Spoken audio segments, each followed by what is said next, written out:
patience parfois. Hein. Qu'est-ce qui s'est passé? Tu as trouvé un… Ça y est, j'ai fouiné, j'ai réussi. C'est l'essentiel. De toute façon, tu peux m'expliquer, je ne comprendrai pas. Donc, c'est toujours très compliqué. Bon. Alors, attends, on va démarrer. Oui. Je vais faire la présentation parce que j'ai encore rien fait. Je t'attendais. Alors, donc, bonsoir à tout le monde, déjà. Bonsoir à tous et à toutes et à tous.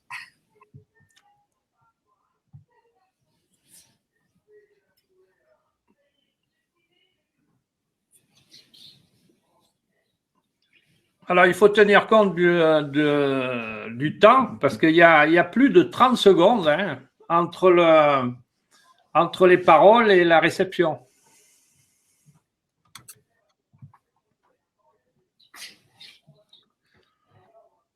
Alors, comment va se dérouler cette conférence? Alors d'abord, moi, je vais me présenter parce que je pense que tout le monde ne me connaît pas. Je suis Roland Jacques, je suis donc naturopathe et ostéopathe. Et j'effectue donc ce travail, ce métier et cet enseignement depuis une trentaine d'années à peu près. Alors actuellement, on assiste à une éclosion, on va dire, de thérapie naturelle. Pour moi, c'est une bonne chose. Je dirais que c'est plutôt positif parce qu'il semblerait qu'il y ait quelque part une prise de conscience des dangers, du non-respect des facteurs de santé et, on va dire, de certaines lois naturelles. Par contre, il me semble utile de revenir, si vous voulez, aux bases. La seule façon de voir clair, on va dire, dans ces méthodes, la seule façon de s'en sortir, on va dire, c'est de comprendre en fait quels sont vraiment les fondements de la santé. Alors là, on en arrive au rôle de l'icône. L'icône aura pour rôle, si vous voulez, justement d'enseigner ces lois naturelles.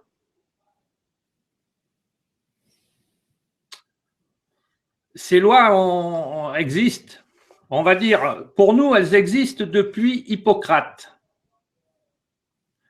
Et en fait, depuis Hippocrate, il y a toujours eu, si vous voulez, une lignée de personnes, une lignée de thérapeutes qui se sont efforcés de comprendre les lois naturelles.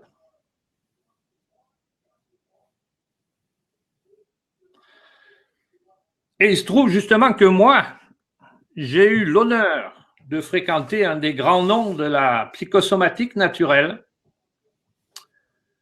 et d'apprendre d'abord dans un premier temps, puis de collaborer pendant une vingtaine d'années avec cet homme qui a été pour moi le dernier des grands noms.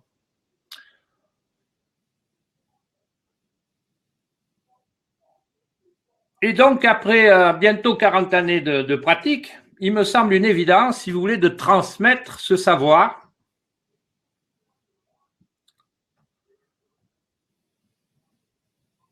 Alors, pour gagner un peu de temps, parce que nous avons beaucoup de choses à dire, je vais commencer par vous parler très rapidement de 8 facteurs. La santé est régie en fait par 8 facteurs et ce soir, nous allons en aborder 2. Ces facteurs sont la nutrition, l'alimentation, la gestion du stress, le mouvement, l'état, la structure. Vous voyez, la structure, par exemple, en tant qu'ostéopathe, je pourrais vous dire que c'est le premier des facteurs. Je vous dirais non. Il arrive en 4e position. Puis nous avons, on va dire, la situation, le lieu d'habitation, la situation sociale, la situation affective.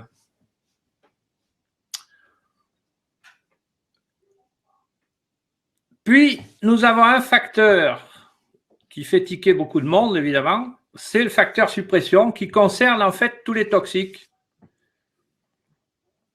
Café, alcool, drogue, mais aussi médicaments, vaccins, etc. Voilà, je vous ai brossé rapidement ce tableau de façon à ce que vous commenciez à sentir un peu où on va. Donc, les deux principaux facteurs sont l'alimentation et la gestion du stress. Et à mon avis, il faut procéder dans cet ordre. C'est comme ça que ça a été classifié. L'alimentation est vraiment très, très importante. Elle permet bien souvent de réguler d'ailleurs le stress.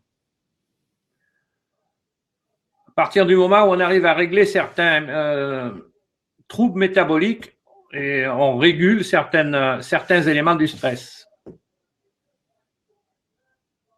Après, nous avons la gestion du stress. Le stress, bon, évidemment, c'est quelque chose d'obligatoire. Nous naissons avec et nous mourrons avec. Donc, la seule solution que nous avons, c'est d'apprendre à le gérer. Et là, ce soir, dans le cadre de l'icône, nous avons invité Nathalie, qui a une approche du stress qui est intéressante. Et juste après moi, c'est elle qui va vous présenter sa vision. Quand nous aurons fini ça, dans troisième lieu, je vous ferai donc une proposition concernant le premier facteur de santé. Et je vous parlerai enfin, si vous voulez, du programme complet de l'icône et de la formation de naturopathe qui est prévue. Et nous parlerons ça en conclusion. Alors, je vais maintenant donner tout de suite la parole à Nathalie, qui va donc nous présenter un peu sa vision du stress. Merci Roland. Donc, bonsoir à toutes et à tous. Donc, je suis Nathalie Ange-Bonapal. Pour ceux qui ne me connaissent pas, je suis médium spirit, clairvoyante et thérapeute de l'âme.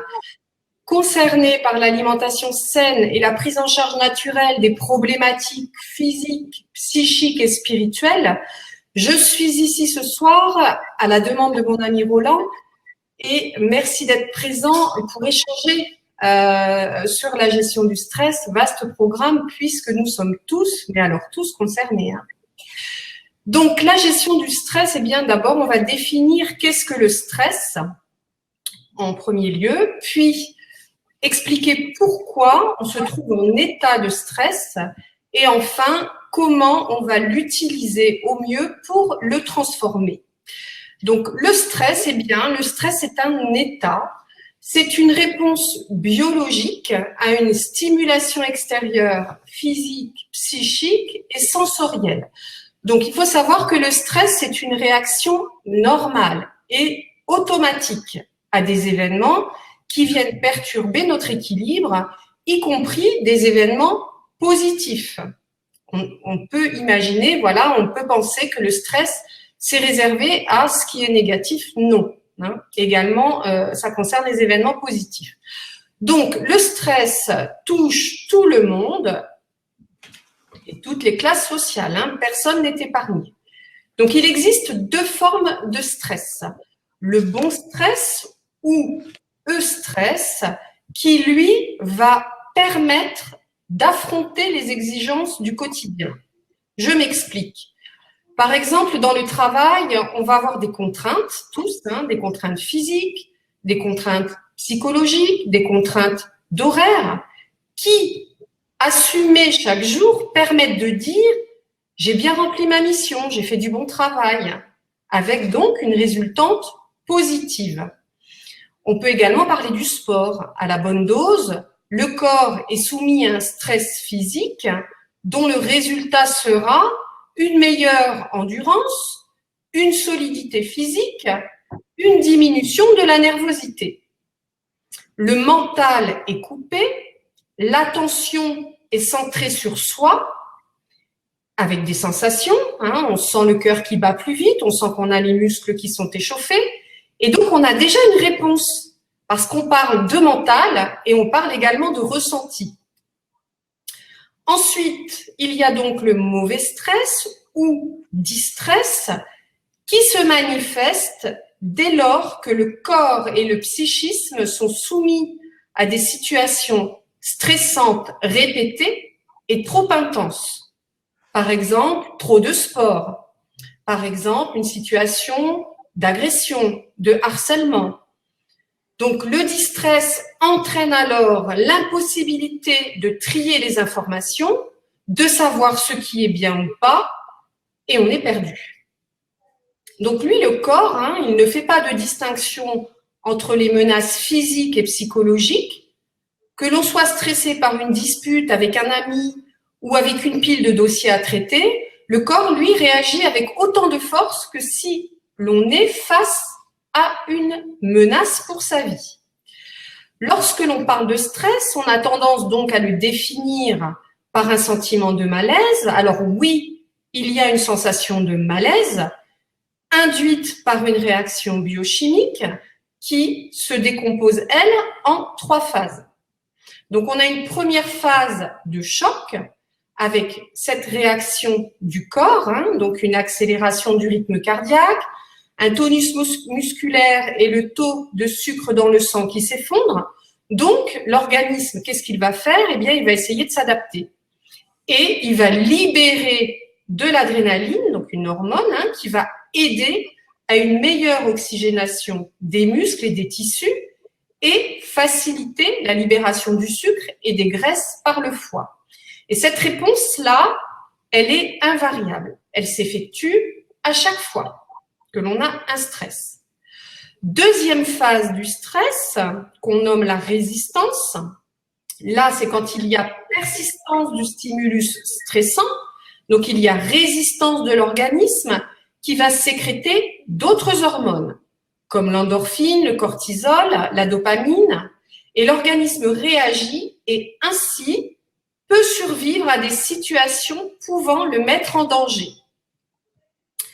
Et enfin, troisième phase, il s'agit de l'épuisement.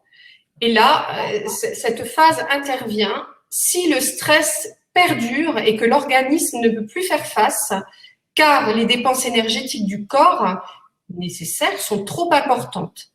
Alors, les défenses immunitaires perdent du terrain, c'est le passage à un état de tension excessif qui peut rester ancré. Et là, la soupape de sécurité, elle explose. Et donc, apparaissent là tout un cortège de troubles physiques et psychologiques pouvant s'installer de façon chronique et affecter tous les systèmes du corps également. Donc, avec une augmentation de la pression artérielle, une baisse des défenses immunitaires, des risques cardiovasculaires et une accélération du processus de vieillissement.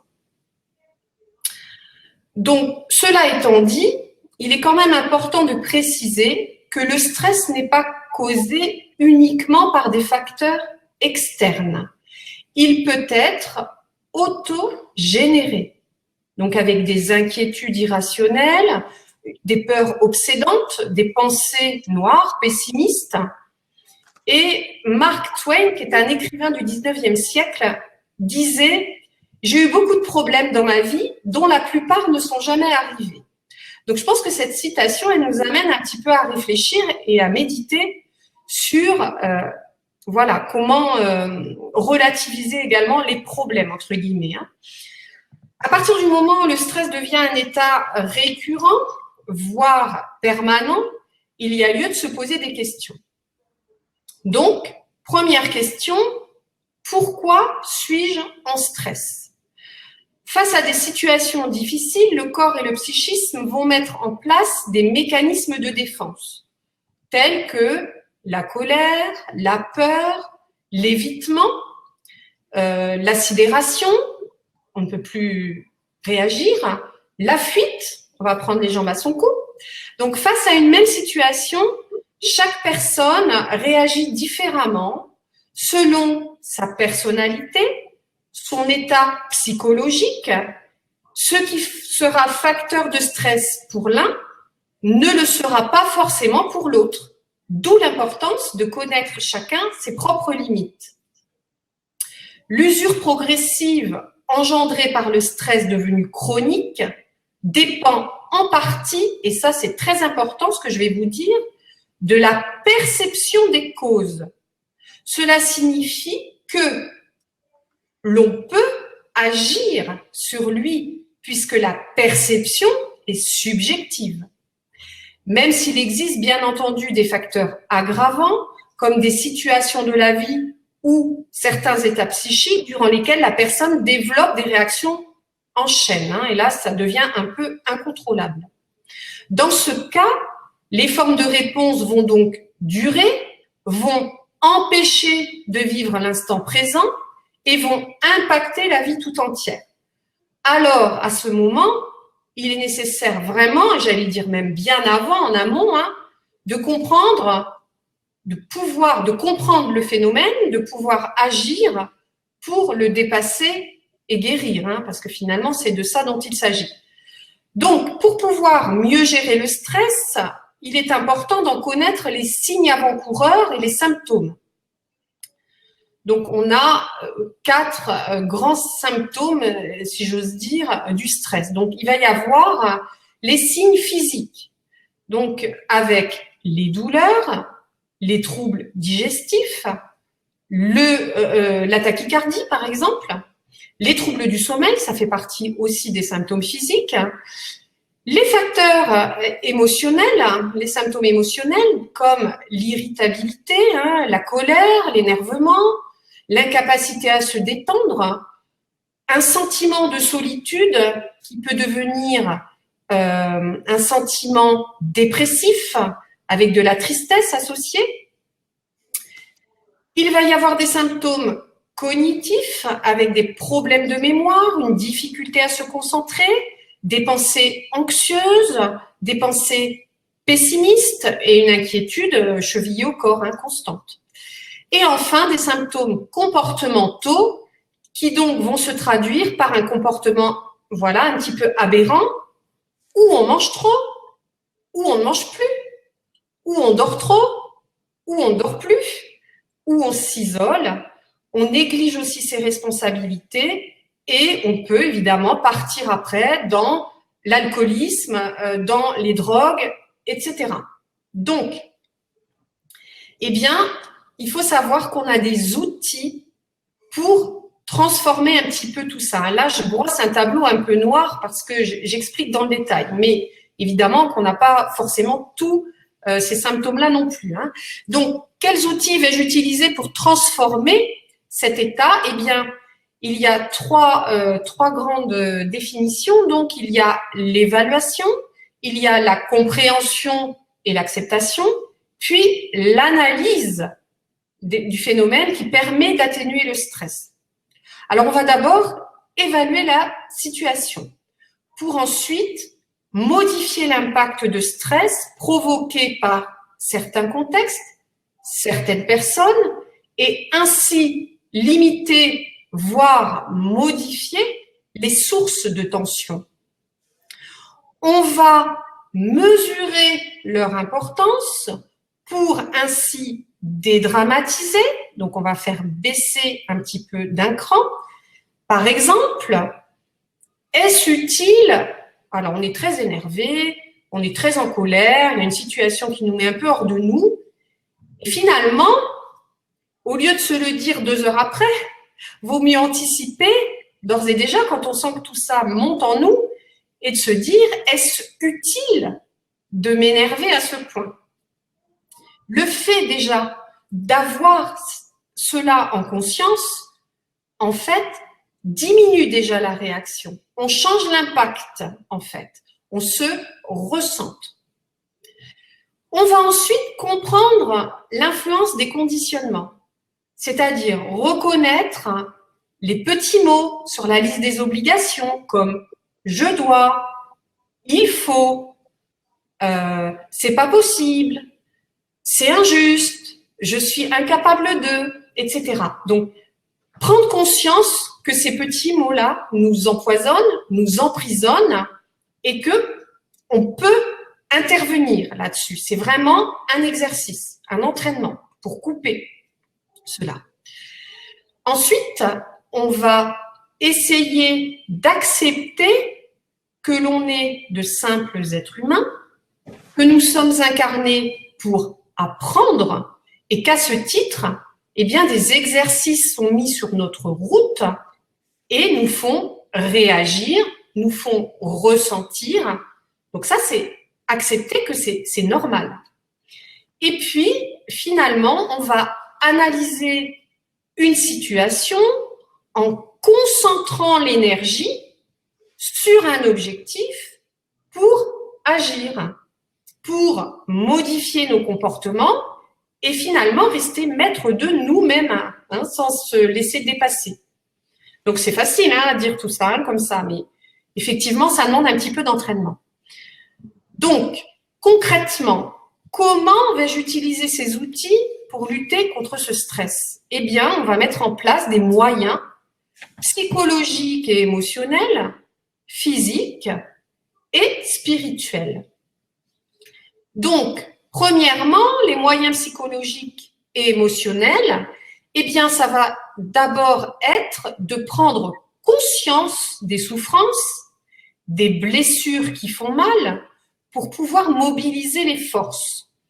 En reconnaissant les émotions qui s'expriment à travers le corps et l'esprit, en les accueillant, en les acceptant pour les soigner et les dépasser. Ça, c'est la première chose. Ensuite, et ça, c'est un point très important, faire taire le mental. Alors, faire taire le mental, pourquoi? Eh bien, pour couper court au blocage qui entraîne le stress envahissant et tenter de réagir avec le cœur pour attirer les énergies positives. Plutôt que se ronger les ongles en se demandant « suis-je capable de ?» eh bien, on va peut-être se demander « que vais-je faire pour ?» Et ça change toute la donne. Cela permet de se concentrer sur le présent et sur l'action et non plus sur l'attente qui, elle, est anxiogène pour pouvoir atteindre enfin l'objectif et d'une façon positive. Pour soi-même d'abord, et une fois qu'on aura réussi régulièrement à le faire pour soi-même, eh bien là, on pourra accompagner les autres. Voilà, donc l'énergie cérébrale permet d'exploiter nos possibilités de courage, de volonté pour nous surpasser et du coup, nous permettre également de rétablir la confiance en nous, l'équilibre émotionnel et faire baisser l'intensité du stress. Donc, c'est déjà le début de la sagesse, ça. Ensuite, autre moyen psychologique et émotionnel, eh bien, ça va être libérer ses émotions par la parole. Donc, les émotions, elles font partie de notre mode de fonctionnement d'humain et elles sont des expressions de l'énergie. Elles évoluent constamment, un petit peu comme le temps, variable, lumineux ou maussade, comme la météo. Donc, il est important de ne pas les réprimer, encore une fois, de les accueillir, de les accepter, pour ensuite pouvoir réagir. Donc, on va apprendre à dire non, on va poser des limites, on va se retirer d'une situation que l'on trouve inacceptable plutôt que la subir et on va apprendre également à mettre des mots sur les mots, c'est-à-dire que on va doser le poids des mots parce que quand les mots dépassent la pensée et que la colère masque notre peur, notre culpabilité, c'est-à-dire si on se met en colère ou qu'on n'arrive pas à doser notre réaction, eh bien alors c'est l'ego qui parle et plus rien n'est juste à ce moment-là. Donc, on peut se faire aider, on peut essayer de faire cette démarche seul, mais on peut se faire aider également d'un thérapeute.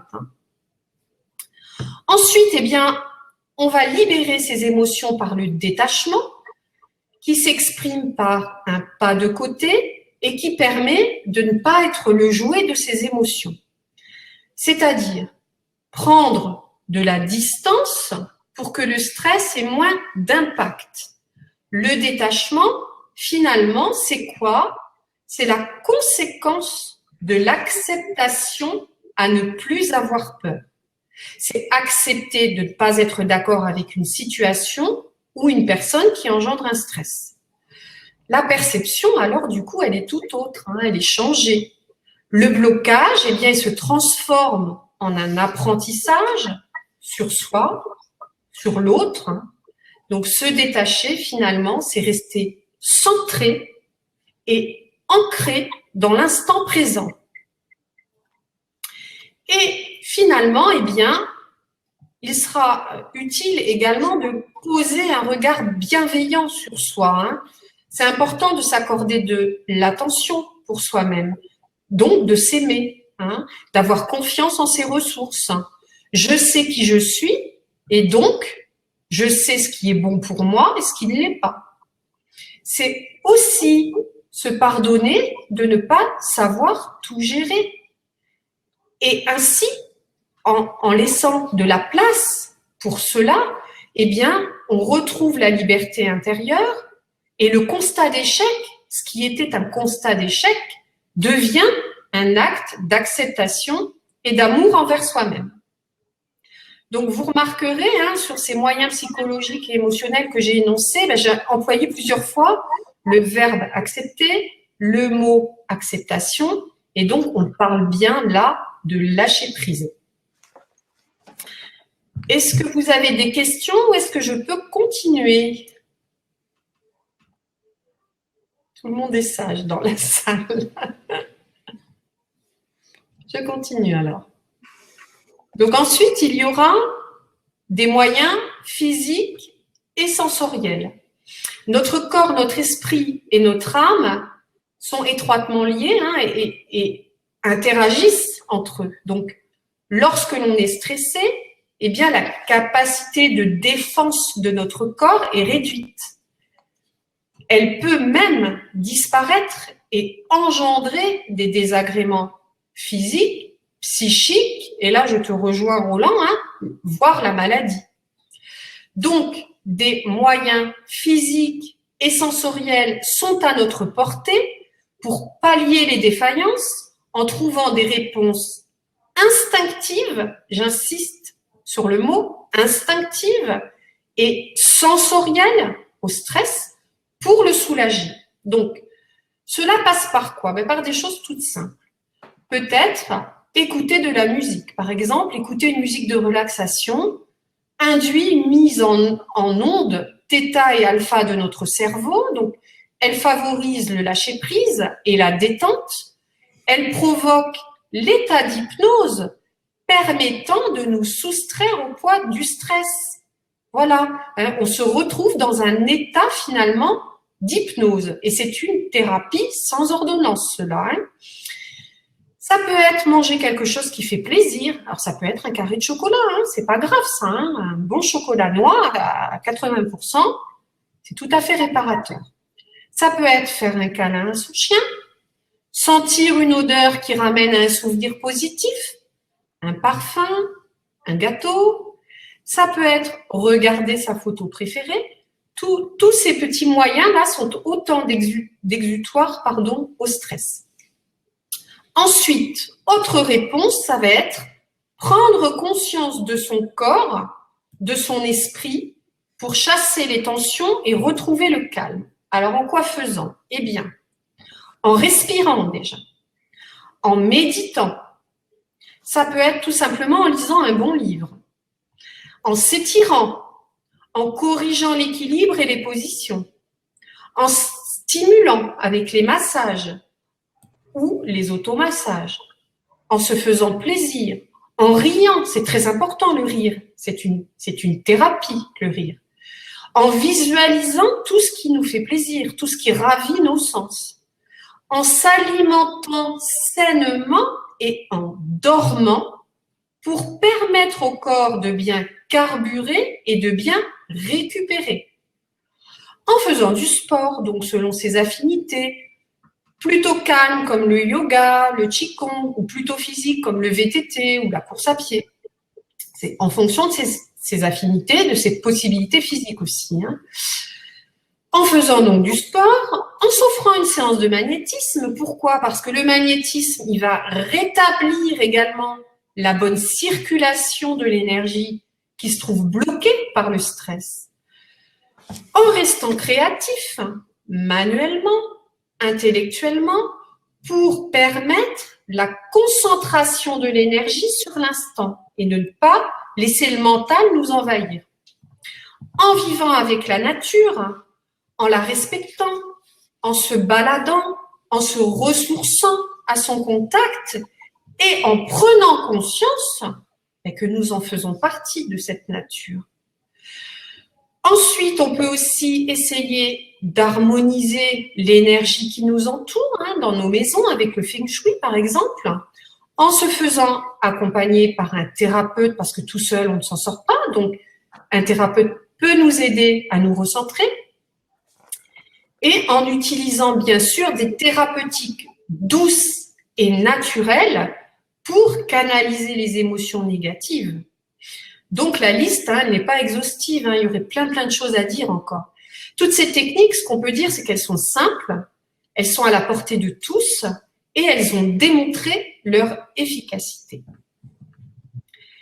Et donc, pour finir, je vais vous parler maintenant des moyens spirituels. Et ça, c'est très important parce que, voilà, on est âme, corps, esprit. Donc, le premier moyen spirituel, ça va être de discerner. Discerner pour pouvoir prendre de la distance par rapport, encore une fois, à une personne, une situation, en gardant un esprit critique. C'est-à-dire, qu'est-ce qui est bien, qu'est-ce qui est mal, quelle est cette part d'ombre, cette part de lumière. Le discernement est une forme d'intelligence instinctive et spirituelle, donc on ne rentre pas dans des cases, qui permet d'accéder à la liberté d'être, de penser et de vivre ses émotions en pleine conscience. Ensuite, il faut avoir à l'esprit qu'il y a chez l'homme l'être existentiel, donc qui est soumis à des obligations de rentabilité dans le travail, par exemple, qui est soumis à certains codes de la société. Et puis, il y a l'être essentiel qui, lui, se réalise par et pour.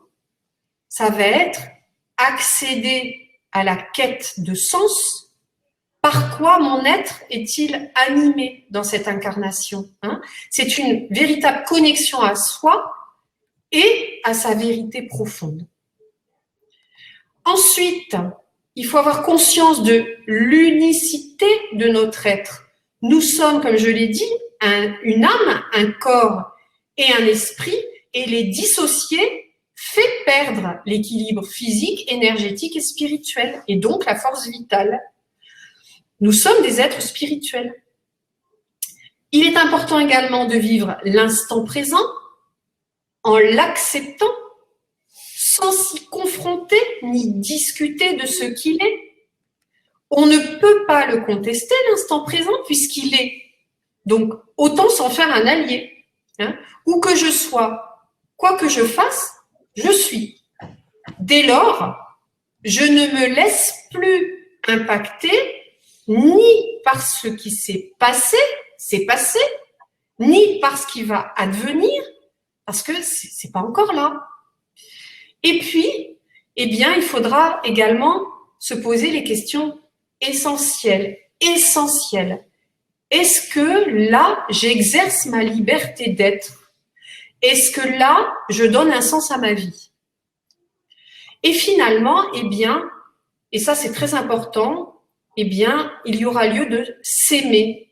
Et s'aimer, c'est quoi? C'est se faire confiance et rester dans cet équilibre âme, corps, esprit.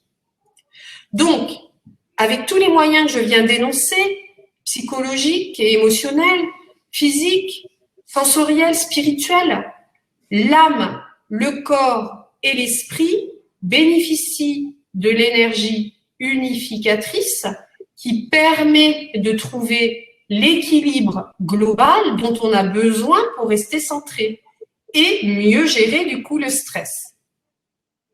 Donc en conclusion, j'en terminerai avec ce chapitre, eh bien le stress fait partie de nos vies, c'est ainsi.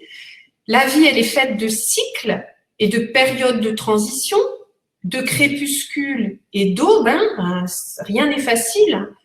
Et Albert Einstein disait « l'énergie circule, se transforme et ne s'arrête jamais ». Donc, tout est mouvement et donc tout se transforme. Ce qu'on ressent être un malaise, ce que l'on ressent être mal, va se transformer. Ça ne restera pas comme ça, à condition d'être acteur de cela. Diriger son esprit dans la même direction que son âme par la pensée, la parole et l'action, finalement, c'est se rapprocher de soi-même.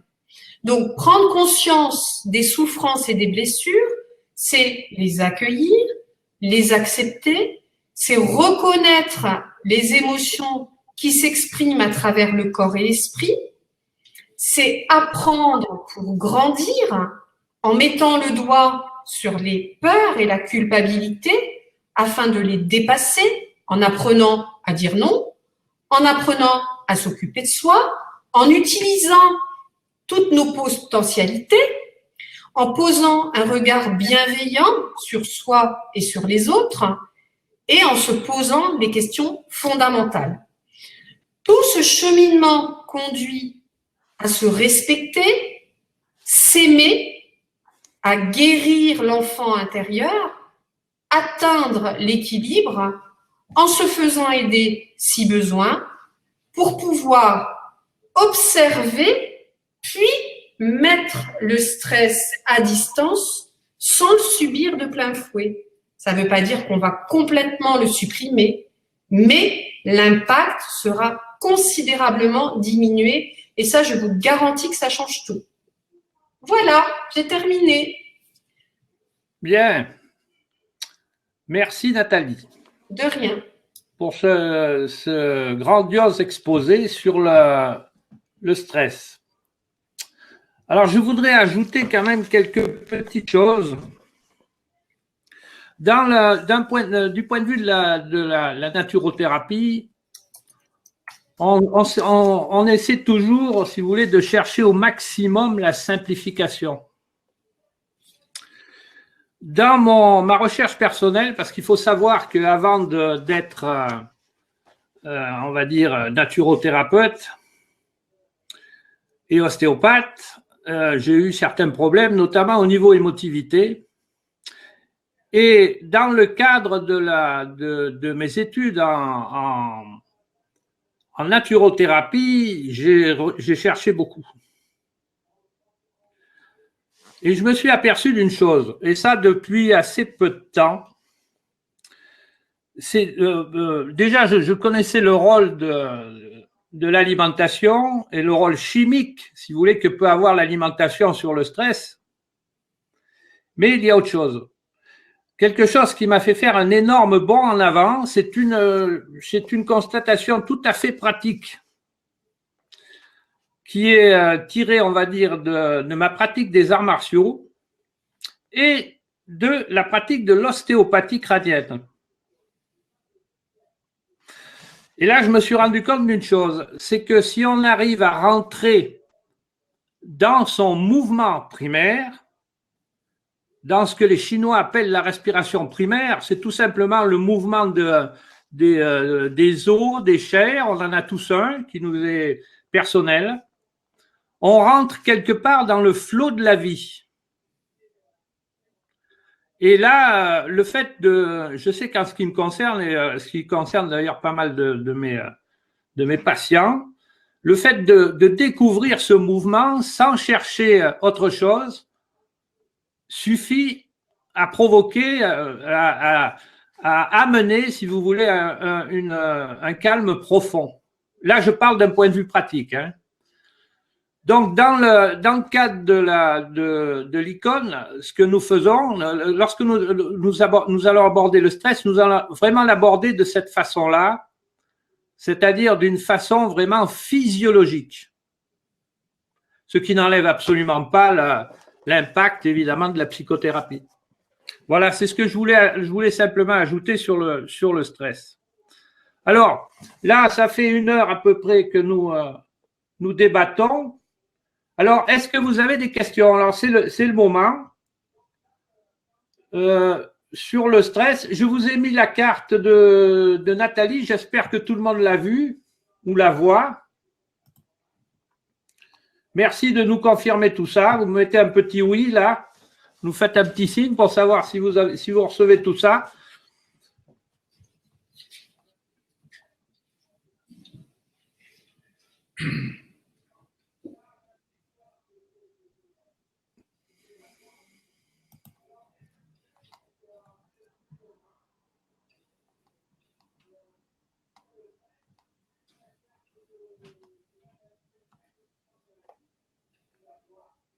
Alors, nous avons une question de Patricia qui nous dit « Avoir du lâcher-prise est important ». Ben, évidemment, c'est la base, c'est la clé.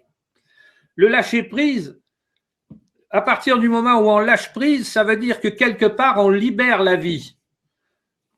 Moi, je compare un peu tout ça, je prends souvent en référence Jung, parce que c'est quelque chose que je ressens. En fait, la vie est un flot. C'est le flot de la vie. Sans mettre aucun jugement là-dessus, il y a un flot. Et le fait de ce qu'on appelle le lâcher-prise, c'est se laisser porter par ce flot. C'est ça, c'est accepter. Sans lutter.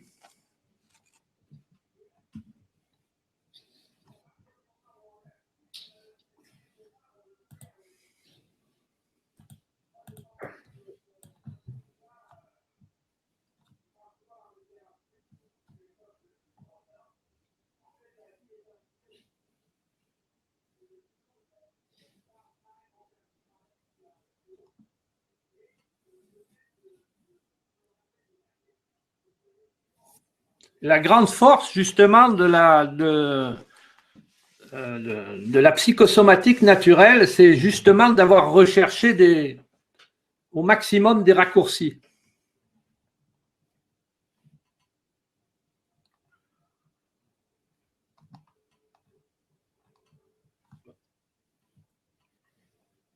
C'est beau, mais comment lâcher prise? Voilà, et c'est la grande question.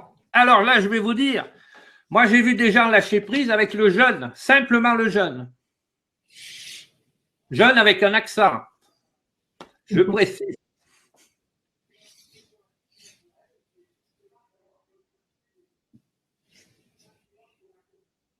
Après, comme Nathalie vous l'a dit, il peut y avoir des causes multiples. Bon, dans le stress, il y a évidemment énormément de causes, entre guillemets, psychologiques. Mais vous pouvez avoir aussi des causes structurelles. Vous pouvez avoir un accident de la route et 20 ans après avoir un stress terrible à cause d'une contraction ou d'un dysfonctionnement de la dure mère. Donc, il y a énormément de facteurs à prendre en compte. Oui, c'est sûr. C'est pour ça que lâcher prise, eh bien finalement, il y a plein de moyens physiques pour lâcher prise que j'ai énumérés tout à l'heure. Ça peut être la respiration, la méditation, ça peut être les massages, ça peut être une séance d'ostéopathie, tout à fait. Voilà, il y a plein de choses. Oui, c'est sûr. Derrière un événement et du stress, on en ressort toujours quelque chose pour avancer. Oui, parce que finalement, le stress, c'est une expérience. Et c'est ainsi qu'il faut le voir. C'est plus facile comme ça. C'est une expérience. Ça peut être une expérience physique, comme dit Roland, avec un accident et un impact toujours 20 ans après.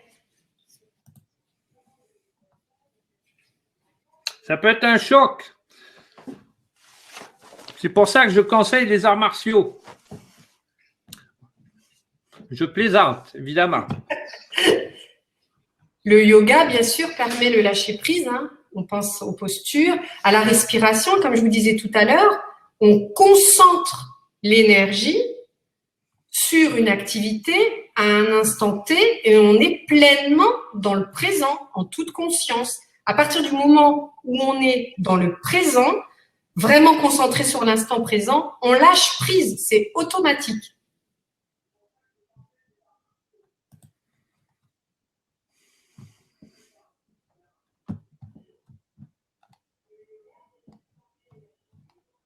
C'est ça. Alors en fait, on a orienté un peu ce soir sur le stress. Je pense que là, vous avez saisi quand même l'importance de ce stress qui est amplifié d'ailleurs malheureusement par nos dirigeants et par, si vous voulez, des tas de choses que l'on nous force à faire et pour lesquelles nous ne sommes pas faits du tout. Pour résumer. Alors, il y a dans la recherche de la psychosomatique qui a toujours été en marche, si vous voulez, on leur mettait 3 temps. D'abord, éveiller la vie. Éveiller la vie, les 3/4 du temps, ça passe déjà par une réforme alimentaire profonde. Oui. Donc, une fois qu'on a fait cette réforme, qui est d'ailleurs facile à faire, et moi je conseille toujours d'étudier un peu le corps humain et son fonctionnement, c'est ce qu'on fait dans notre cours d'ailleurs, c'est pour ça, parce qu'une fois qu'on connaît le fonctionnement, on est presque obligé, si vous voulez, pour faire fonctionner cette merveilleuse machine, de faire ce qu'il faut. C'est l'avantage de savoir comment ça fonctionne et en plus, c'est pas très compliqué. Une fois qu'on a ces bases-là, il se passe quelque chose, l'énergie se libère. Et là, il va falloir trouver une voie de passage, pour simplifier. Où va aller cette énergie? C'est là que le lâcher-prise entre en compte. Déjà, j'ai une clé, moi, personnellement, je me mets dans ce mouvement primaire quand j'ai un problème et si j'ai un problème, je le confie à ce mouvement. Je rentre mon problème dans le flot de la vie. Comme les autres, ils en ont plus que moi, ou moins, ou en fait, c'est pareil. Je rentre tout ça dans le flot. Vous voyez? Mais ça se fait, comme moi je suis quelqu'un de très terre à terre, il faut qu'il y ait quelque chose de très terre à terre. Or, le fait de ressentir ce mouvement intérieur, que les Chinois appellent peut-être le qi, ou en ostéopathie, on appelle ça le MRP, c'est la même chose. Hein, pour moi, c'est exactement la même chose. L'énergie circule à travers ça. Et pour ceux qui ont une pensée, si on veut penser un peu spirituelle, je vous avoue que sur ce sujet-là, je reste très réservé. Mais donc, dans ce sens-là, s'il y a une fluctuation universelle, et on peut la palper à travers ce mouvement respiratoire primaire. C'est ma conviction. Parce que les résultats sont immédiats. Voilà, en ce qui concerne le stress. Alors, si vous avez d'autres questions, je suis en train de regarder. Alors, le yoga permet le lâcher-prise. On pense à ses postures et exactement, le yoga est une des clés, bien sûr, du lâcher-prise. Et on arrive, à mon avis, au même résultat. Le ressenti de la Kundalini, toutes ces choses, je ne suis pas loin de là un spécialiste du yoga, hein, mais on se rapproche toujours pareil de ce ressenti profond qui amène à se lâcher prise. Mais c'est vraiment une expérience physique, enfin pour moi. Hein.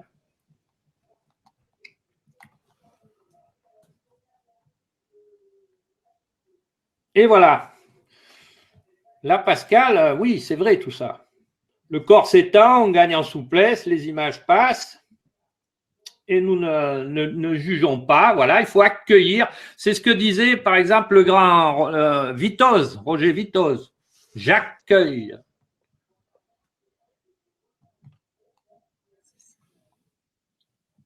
Ah, l'alimentation, oui, on l'a dit. C'est la clé de base. Si vous n'avez pas ça, s'il n'y a pas ça, les expériences, j'ai pu les faire à tous les niveaux là. Hein. Si vous êtes à un certain degré de toxémie, d'intoxication, la détente n'est pas possible. Donc là, on a des éléments chimiques et il faut en tenir compte.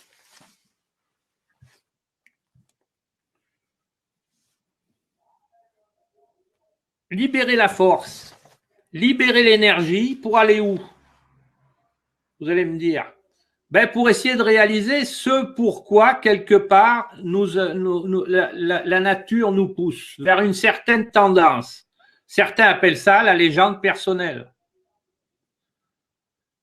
Et le but, deviens ce que tu es, c'est de réaliser ça, sans mettre une connotation, sans aller dans une, on va dire, une forme particulière, et si possible, sans imiter.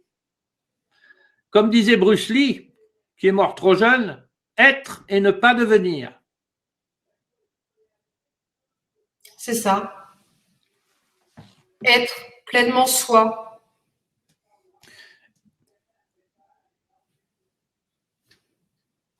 Et les grands buts des méthodes naturelles authentiques, c'est ça.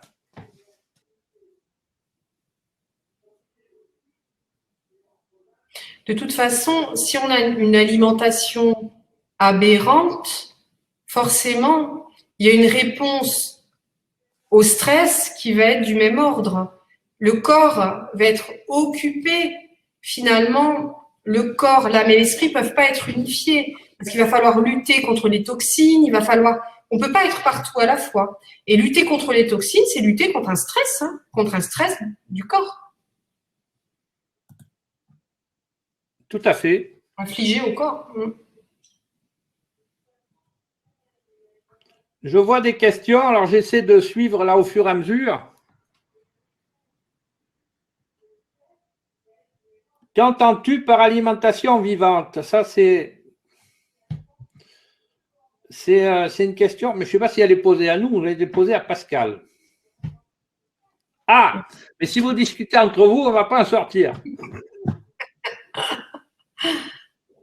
Une alimentation vivante, le naturothérapeute peut répondre, je pense un peu. Donc, l'alimentation vivante, ça veut dire, à la base, c'est manger cru. Pourquoi? Une alimentation est vivante quand vous mangez, par exemple, des végétaux crus, parce qu'ils sont chargés en énergie solaire, notamment les photons lumineux.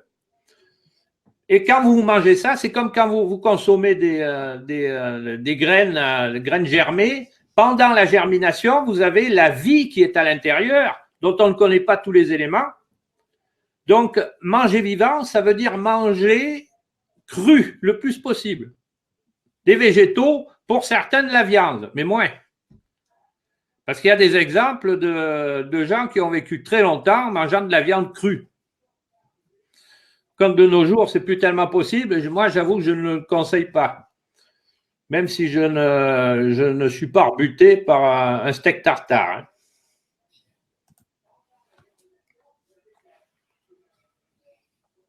Le watsu, shiatsu aquatique. Ah, bien sûr. Il y a énormément de moyens, encore une fois, de lâcher prise. Mais je me répète, mais ce qui est important, c'est vraiment les bases. Que ce soit dans l'alimentation, que ce soit dans la gestion du stress, que ce soit dans les pratiques sportives, ce sont les fondements et les bases. Ces fondements-là, depuis Hippocrate, la lignée des hippocratiques a essayé de les améliorer, ce qui est particulièrement compliqué de nos jours.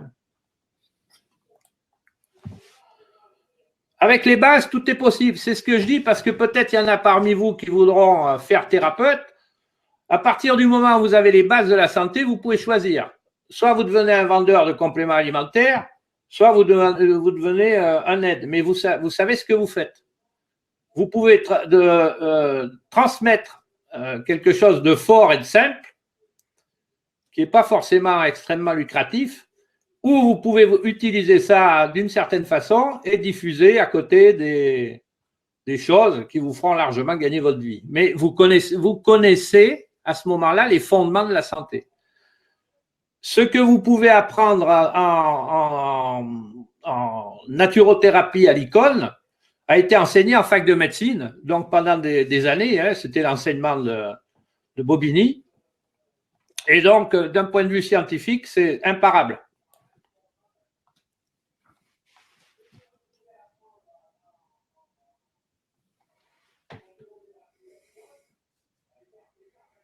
Et c'est pour ça que je dis toujours, vous allez gagner du temps. C'est ce que d'ailleurs me disait Pasbeck à ses élèves et à tout le monde d'ailleurs qui venait, qui a eu la chance de connaître on va dire les dinosaures des médecines naturelles.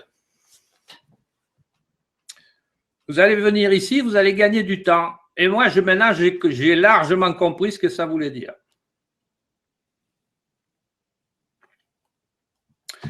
Alors, je reviens aux questions.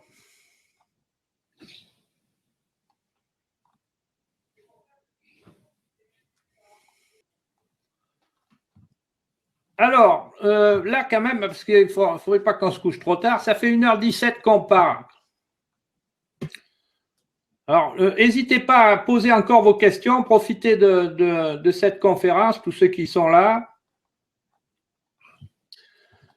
Moi, je vais vous afficher maintenant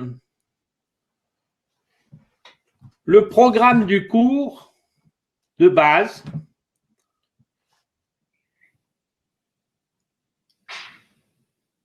Si j'y arrive, parce que je vous avoue que l'informatique, c'est pas franchement ma tasse de thé.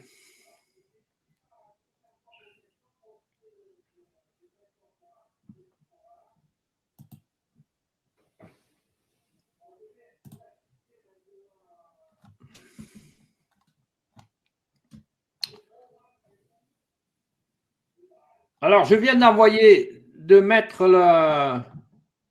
en notification le programme du cours de alimentation et physiothérapie, ou pour les thérapeutes ou ceux qui veulent vraiment pratiquer, le double s'appelle alimentation et ostéopathie, évidemment. C'est le même cours, à part que bien sûr, quand on est praticien de santé, on a besoin, au niveau de la pratique, d'aller plus loin sur certaines choses.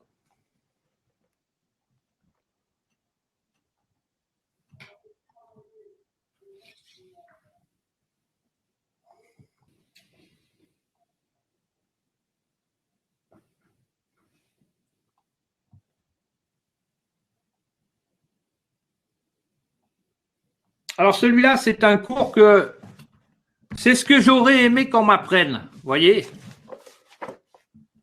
Quand j'ai démarré que j'ai plongé dans le maquis des méthodes naturelles, c'est ce que j'aurais aimé recevoir. C'est-à-dire la vérité sur l'alimentation de santé, la composition de la ration alimentaire, dans tous ces paramètres. Là, vous avez en plus la chance d'avoir des témoignages directs de gens qui ont été sauvés de problèmes très graves par l'alimentation.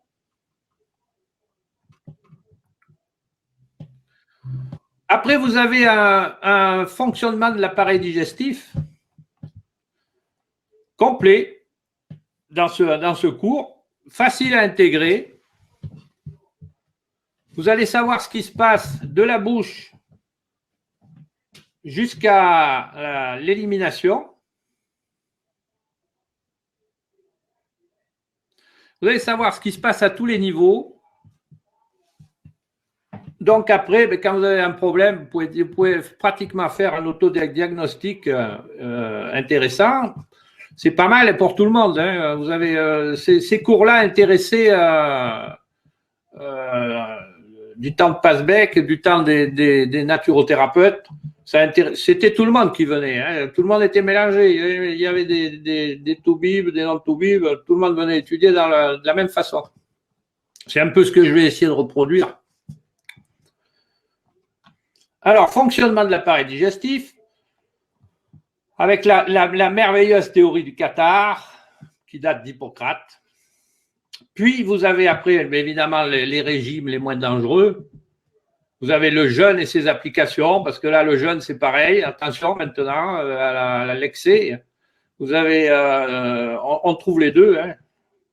Il faut le savoir l'utiliser, mais il faut faire attention. Vous avez l'alimentation idéale, bien sûr, qui est abordée dans ce cours.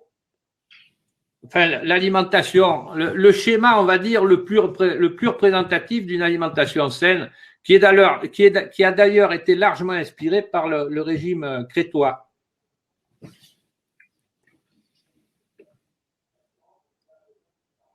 Après, vous allez avoir un schéma de toutes les maladies dans ce cours. Vous allez comprendre de H à Z qu'est-ce qui cause la maladie, quelle est la cause de base. Là-dessus, il faut savoir qu'au sein de l'icône, on fait de la phytoaromathérapie. Bon, parce que là, c'est pareil, hein, en bientôt 40 années, j'ai eu le temps de fréquenter des gens qui étaient autorisés, on va dire, à l'époque, surtout au Cérésor. Et là, une phytothérapie toute simple, et là, on peut déjà le dévoiler, ça sera de toute façon une phytoaromathérapie dans le cadre d'une alimentation bien conçue. C'est-à-dire que les 3/4 du temps, on n'a pas besoin d'utiliser des plantes toxiques.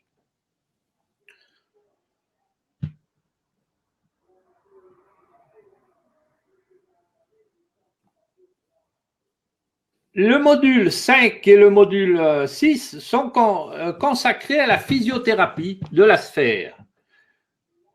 Comme quand pour ceux qui suivront le module sur la gestion, on va dire, du stress qui sera diffusé à l'icône, de la même façon, nous aborderons la physiothérapie de la sphère, on va dire, émotionnelle et nerveuse. Alors là, en physiothérapie, on voyez ce qu'on fait on va parler bien sûr de l'ostéopathie de la sphère, de l'orthothérapie et auto-ostéopathie, je ne l'ai pas spécifié là. Vous allez apprendre le fameux déblocage thoracique, les points de Knapp, les techniques manuelles de la sphère, les mesures dans les troubles digestifs, alors que ce soit constipation, entérite, ptose, fistule, ulcère, etc. Les mesures les plus simples, les plus radicales, souvent radicales. Dans le module 5, on va parler un peu des systèmes qui ne sont pas vraiment doux, hein, comme l'hydrothérapie. Vous savez, la thérapie par l'eau froide, ce n'est pas toujours très, très doux, mais c'était très efficace. Donc, pareil, de façon à avoir un rôle de stimulation ou au contraire un rôle calmant en fonction du capital vital et du capital énergétique. Puis il y aura une synthèse, bien sûr, dans le cours sur l'hygiène générale, correction des modes de vie, et en thérapie, on va dire l'approche du malade et les contre-indications majeures qui sont de tout ce qui est, on va dire, technique manuelle et manipulation. Voilà ce que comporte ce premier cours, qui a déjà fait des adeptes.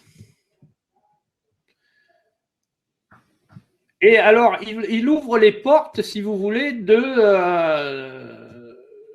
la connaissance du vrai dans la maladie, à partir de là, si vous voulez, si vous mettez ça en application, si vous mettez ce concept en application dans votre pratique, il est évident que vous allez avoir des résultats beaucoup plus profonds et beaucoup plus durables. Et vous en aurez même là où les autres n'en ont pas.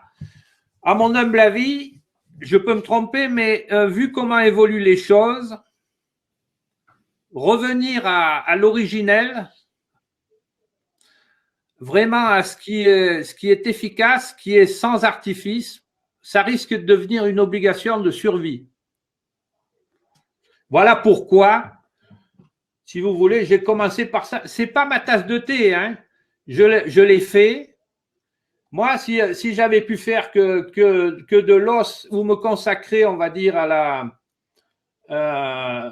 une époque à la psychologie des profondeurs que j'ai adoré, je n'aurais fait que ça. Mais je me suis aperçu que d'un point de vue efficacité, si on néglige ce qu'on vient de passer ici, on échoue dans 60% des cas. On va avoir énormément de soulagement. Mais si on veut vraiment aider en profondeur, on est obligé de passer par ça. Il n'y a rien à faire. C'est inévitable. Et c'est là d'ailleurs que la thérapie rejoint, on va dire, l'état du biotope, parce que ça va ensemble.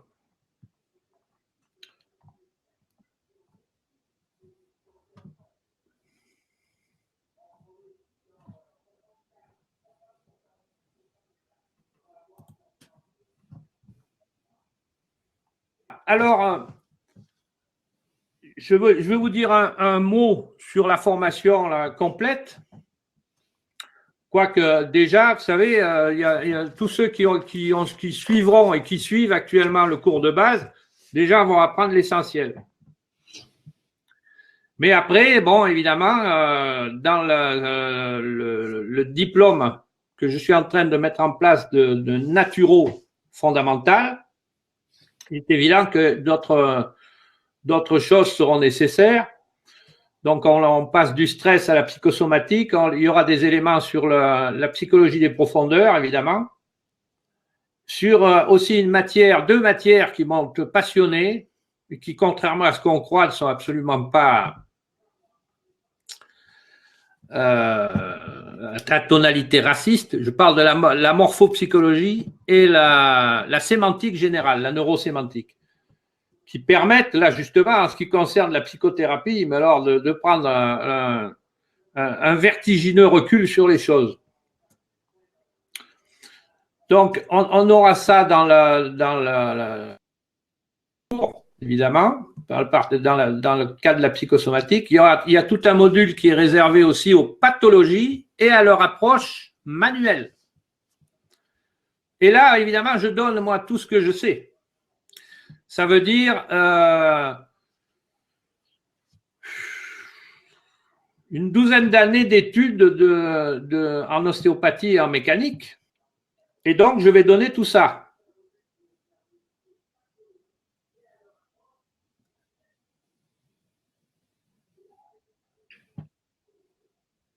Dans ce module, nous avons encore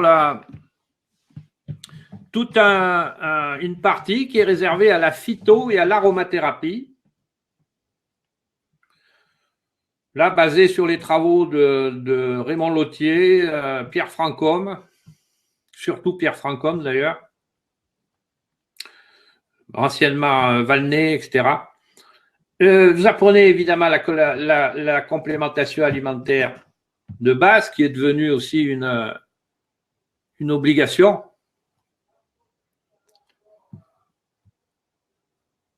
L'utilisation des compléments alimentaires les plus naturels possibles, c'est-à-dire les graines germées, les algues, gelée royale, le pollen, tout ce qui encore a un peu de naturel en lui, pour parler simplement.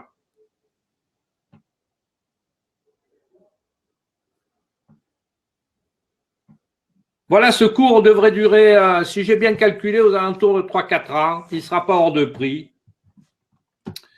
En attendant, le premier est prêt, archi prêt. Les autres sont écrits parce qu'il y a longtemps que j'ai préparé ça. Mais c'est la mise en forme qui va me prendre un peu de temps pour, disons, surtout que je tiens à faire quelque chose de simple, mais de très fourni.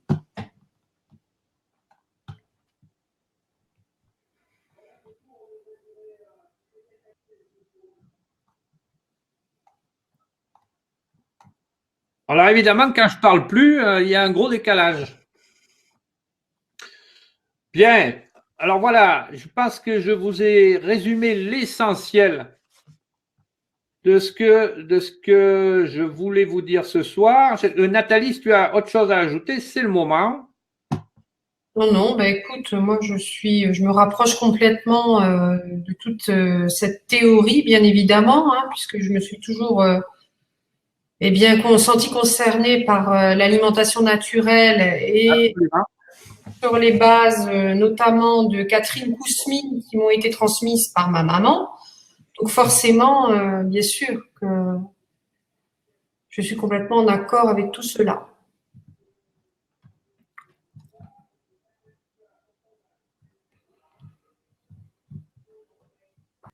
Je regarde les questions. Pourquoi pas un programme pour un public moins averti? Il ne peut pas y avoir plus simple que le programme que j'ai conçu actuellement. Il est fait vraiment pour tout le monde. Hein. Il est évident qu'après, il y a des éléments. Il y aura certains cours réservés uniquement aux thérapeutes. Ça, c'est évident. Mais les fondements de la santé, aussi bien la partie alimentaire que la partie de gestion du stress, ça concerne absolument tout le monde et c'est très facile à comprendre.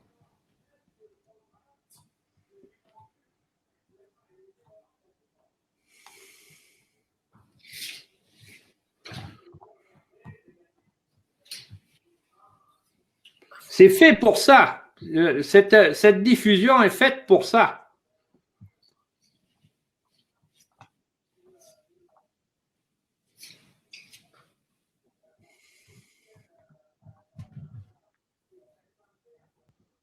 Le cours, donc alimentation et physiothérapie.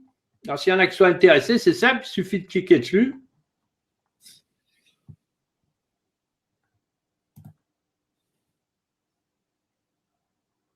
Et on va faire encore, mais là, c'est pour 4 jours. Je renouvelle l'offre que j'ai faite à mes patients, mais simplement pour 4 jours. Parce que je pense que je peux encore rajouter quelques personnes. Donc, je vais vous donner, en plus au mois de mars, ceux qui vont s'inscrire à ce cours. Vous allez pouvoir bénéficier de ce que en bénéficier les premiers inscrits, c'est-à-dire de 2 jours gratuits, on va dire, de présentiel avec moi.